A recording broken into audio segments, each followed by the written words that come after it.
안녕하세요. 네, 안녕하십니까. 네, 계속해서 악화일로를 걸을 것만 같았던 우리 증시가 어제 일단은 좀 반등 흐름을 보여줬습니다.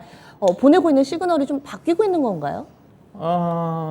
반등폭 자체는 반등으로 본다면 좀 미약했었죠. 네, 어제 네. 고점까지 유지가 좀 됐어야 되는 건데 최근에 이제 국내 증시가 해외 증시보다 더 가파르게 좀 떨어진 걸 감안하면 단적으로 우리나라 비슷한 산업 구조인 대만 증시 같은 경우 월요일날 급락 우리와 비슷하게 급락했다가 어제 2.5% 정도 급등이 나왔거든요. 월요일날 하락 부분을 다 만회했는데 우리나라 증시는 하락 부분에 올해 하락 부분의 3분의 1 수준밖에 만회를 못했거든요. 좀 부진했다 좀 봐야 될 것 같은데, 하여튼 최근에 시장이 좀 많이 어렵습니다. 많이 어려운데 일단은 여러 가지 저는 악재가 이제 다 반영이 좀 됐다고 보는 쪽인데 주식시장에서 가장 큰 악재가 결국은 경기 침체거든요. 결국 이제 금리 인상에서 시작해가지고 또 인플레이션이 가파르게 진행하다 보니까 물가 금리 인상 속도가 빨라지고 금리가 빨라지다 보니까 이제 경기 침체 가능성까지 나오고 있지 않습니까? 오늘 나온 골드만삭스 전망에 따르면 경기 침체 1년 내에 경기 침체 가능성이 15%에서 30% 정도까지 올라갔다 했지 않습니까? 2년 이내 경기 침체가 올 가능성 48% 정도. 그래서 현재 시장 자체는 어떻게 본다면 주식시장에서 가장 큰 악재인 경기 침체의 상당 부분을 반영하면서 빠지고 있다. 그렇다 한다 하더라도 현재 시장 자체가 정말 위기 상황까지는 아닌 것 같은데 향후에 어떻게 전개될지는 모르겠지만 당장은 물론 주식시장 자체가 현재보다는 최소한 뭐 3개월, 6개월 이후에 장세를 좀 반영하고 있다고 한다 하지만은 그래도 현재 시장 자체는 역대급 하락이거든요. 과거에 현재 나스닥 시장이 고점에서 약 34.8% 떨어졌는데 과거에 90년도 이후에 주요한 이벤트가 있을 때 나스닥 시장이 얼마만큼 빠졌는지를 좀 보면 현재 시장이 얼마만큼 위치에 와 있는지를 알 수가 있을 것 같은데요.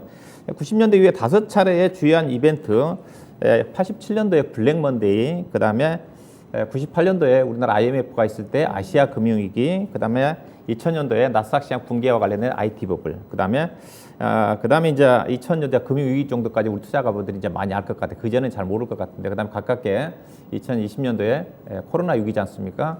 보면 평균적으로 미국발 서브프라임 모기지발 금융위기를 제외하고는 나스닥 시장이 평균 현재 주수 하락 국면, 현재 주가 하락 자체는 금리 인상으로 인한 경기 침체, 경기 침체지 않습니까? 그 정도 빠졌잖아요. 보게 되면 이 정도 많이 빠졌구나.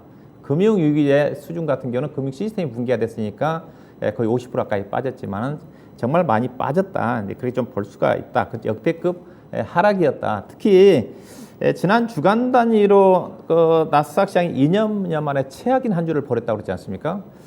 지난 주간 단위로 보니까 다우하고 나스닥 시장이 4.8%, 그 다음에 S&P가 5.8% 떨어졌더라고요. 떨어졌는데 그렇다 한다면 국내 증시가 상대적으로 상당히 부진합니다. 이게 6월달 한 달로 본다 한다면 코스피 국내 시장 중에서 이제 코스닥 시장이 12.9% 떨어졌잖아요.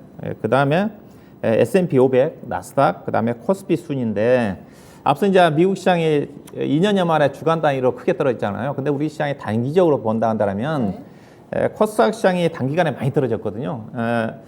지난주에 코스닥 시장이 주간 단위로 거의 8.5% 떨어졌고요. 이번 주 어제 잠깐 반등 나왔지만 2.6% 떨어졌으니까 무려 11% 가까이 떨어졌습니다. 그러니까 미국 시장보다 단기적인 측면에서도 우리 시장이 많이 떨어진 거죠. 유일하게 6월 달에서 상승하고 있는 거는 중국 상해 종합주가 지수만 올라가고 있는 쪽인데 우리 시장이 상대적으로 많이 떨어졌다. 그러면 우리 시장이 많이 떨어진 이유는 뭘까? 고민해 주는 자체는 일단 제가 보기엔 펀더멘탈 훼손 부분은 아닌 것 같습니다. 아닌 것 같고 현재 최근 들어서 약간 삼성전자를 중심으로 실적 하향이 나오고 있는 쪽이지만은 그래도 연간 현재 단기 수익 180조 원 정도 수준은 나올 거란 전망이거든요. 3분기, 4분기 어떻게 진행이 될지는 모르겠지만은 결국 뭐냐면 펀더멘탈보다는 수급 이슈가 되지 않겠는가 좀 봐야 될 것 같은데 최근에 이제 3거래일 동안 현물 시장에서 외국인 투자가들이 보니까 1조 4천억 정도를 매도를 했고요. 6월 달 들어서 4조 7천억 정도를 매도를 했습니다. 다만 선물 시장에서 최근 들어서 약 4거래일 동안은 약 1조 원 정도 매수를 하고 있다고 좀 봐야 될 것 같은데 일단은 매도 부분 중에서 최근 앞서 이제 코스닥 시장이 많이 떨어졌다고 그랬잖아요. 결국은 코스피 시장도 그런 영향을 미쳤겠지만은 개인 투자가들의 주가가 떨어지다 보니까 신용 물량 자체가 급속히 출회된 영향이 상당히 저는 크다고 봐요.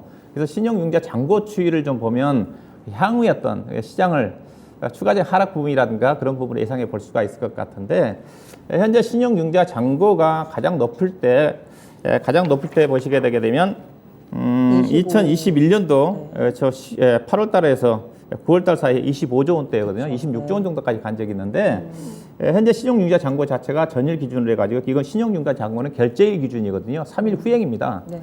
그래서 엊그제 정도 이틀 정도 빠진 부분 자체는 아직 반영이 안 됐는데 줄여든 부분 자체는 현재 6월 20일 결제일 기준에서는 20조 원이거든요. 그러니까 5조 원 가까이가 고점이 줄어들었고 최근 주가 하락 중에 4거래일 연속 약 1조 8천억 정도가 줄어들었는데 1조 8천억은 실질적으로 한 4조 원 정도가 악성 매도 물량이 시장에 출회가 됐다고 보시면 됩니다. 최근에 거래 대금이 급감하고 있기 때문에 상당 부분 이런 어떤 부분들이 주가에 영향을 미쳤다. 그러면 20조 원이 어떤 수준이냐? 작년 1월 수준까지 내려와 있습니다. 경험적으로 이것도 하나 이제 예상해 볼 수가 있는 건데 신용융자 잔고가 급감하고 반대 매매 물량이 출회가 되게 되면 주가는 그 시점에서 바닥이 나옵니다. 그래서 신용 물량 자체가 아직도 높은 수준이지만은 그래도 고객의탁금 수준을 감안하면 현재 20조 원, 제가 보기엔 19조 원 초반까지 내려갈 것 같거든요. 어느 정도 바닥권에 진입한 게 아닌가. 그렇게 좀 예상해 볼 수 있는 부분이라고 좀 봐야 될 것 같고요. 그 다음에 이제 삼성전자, 코스피 같은 경우 삼성전자인데 삼성전자 외국인 매도가 지금 지속적으로 전개가 좀 되고 있거든요.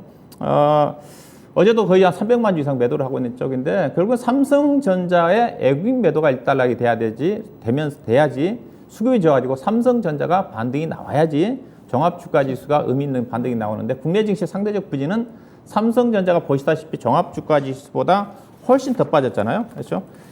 올해 들어서만 본다 한다면 종합주가지수는 19% 떨어졌는데 삼성전자는 25% 떨어졌고 작년 고점 대비해서 삼성전자는 38.9% 떨어졌는데 종합주가지수는 27.4%밖에 안 떨어졌거든요. 그 다음에 매도도 보시면 전체 외국인 투자가들이 작년도 이후에 작년도부터 올해 현재까지 41조 원을 매도했는데 삼성전자를 22조 6천억을 매도했습니다. 그러니까 결국은 삼성전자 외국인 매도가 일단락이 돼야지 결국은 외국인 수급이 좋아지면서 코스피 지수가 의미 있는 반등이 나오는데 제가 지난 시간에 외국인 삼성전자 지분율이 50%대가 무너진 적이 없다고 그랬었는데 지금 50%가 무너졌습니다. 49.8이거든요. 그럼에도 불구하고 이제 300만 원 넘게 팔았거든요. 근데 외국인 투자가들이 그렇게 팔았음에도 불구하고 58,000원대가 지지가 된다. 제가 시장도 그렇고 종합주가 삼성전자 그렇고 최악의 경우 삼성전자 58,000원 종합주가지수 2,360까지 내려올 거라고 했었는데 저는 그게 하반기 정도 예상했던 부분이었던 건데 당장 불과 일주일 만에